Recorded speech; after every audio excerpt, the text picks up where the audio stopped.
Hey to all my loyal subscribers out there that mostly have subscribed to me because of my airplane videos, not my hotel and product ones. I've been meaning to do the speech part of this one for a while because my actual video of the cabin is pretty weak.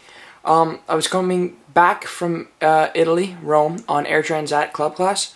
So I'll talk about it a little bit first, and then I'll have the video at the end, although it's not very good and doesn't really do it justice.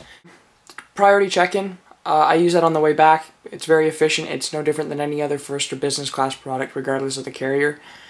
The people are really friendly. You do get the priority security line now going back and from Rome, to and from Rome. The security line wasn't very busy, so it was irrelevant. But that still does come with that feature, unless you're out of Pearson, because the Terminal 3 that Air Transat flies out of doesn't actually have a priority line for its security.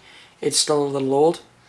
The plane itself, I've never really understood it. I believe it's the A340-500 they fly back and forth from Europe, and that is not the plane with the extended economy. I was on an actual class trip, and I found out, because I'm interested in airlines and stuff, that we were flying Air Transat, and especially when I found out that we weren't going to be on the plane with the extra 2 inches of legroom in economy, I almost died until I thought, okay, I need to get a hold of my travel people or whoever's organizing this trip, get a quote for a club class, and then do it. And after months of emailing back and forth, I finally did, and round trip was $750, which was a lot, but it was definitely worth it.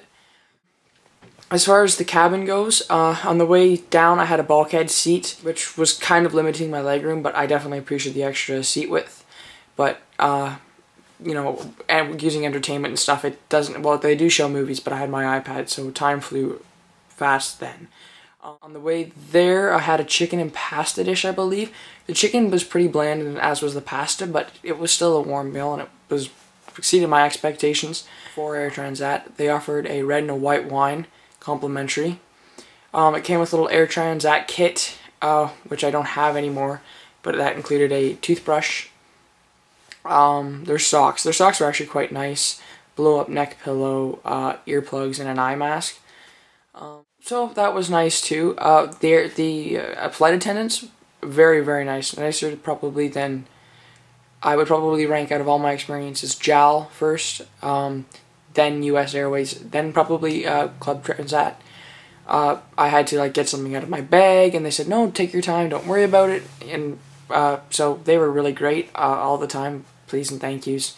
No bitterness from what you typically hear from Air Transat, though. That is mostly the economy reviews.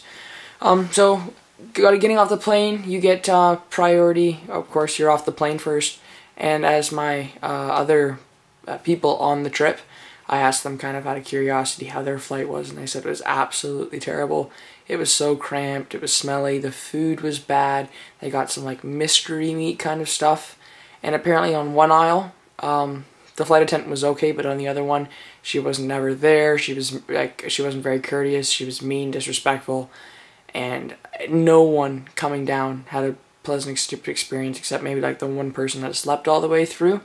It just made me count my blessings that I had upgraded to Club Transat, because it was about a 9-hour flight there, and we had to, on the way back, same kind of experience. You know, it was pretty terrible for them. It was still good for me.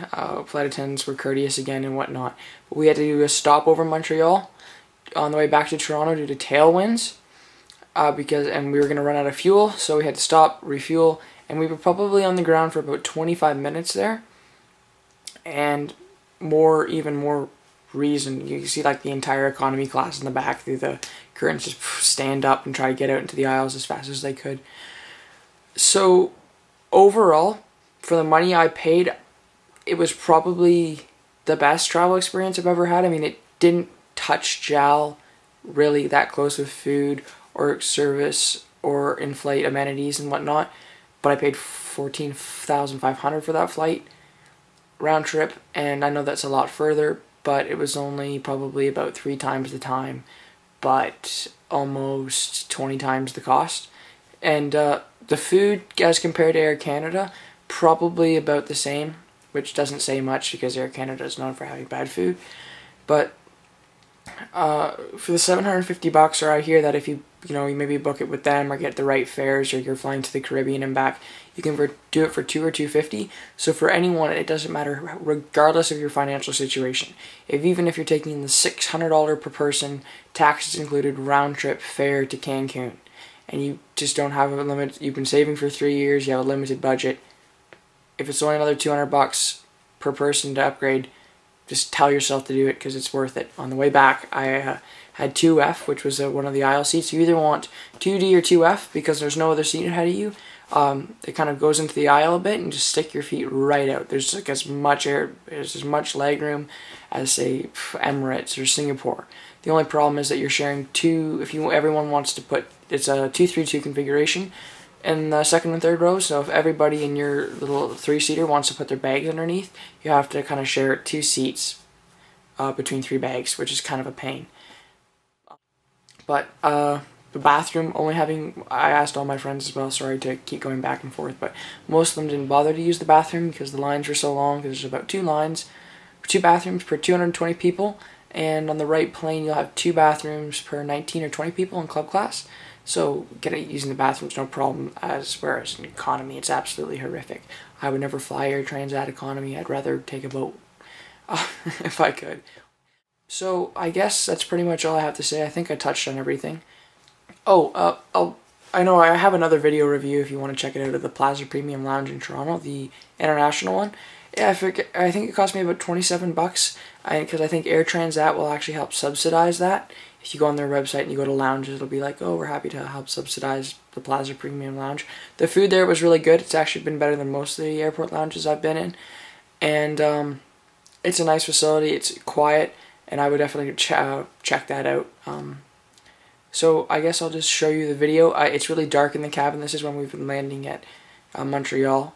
But definitely recommend Air Transat Club Class and would fly it again in a heartbeat. Thanks. You guys do.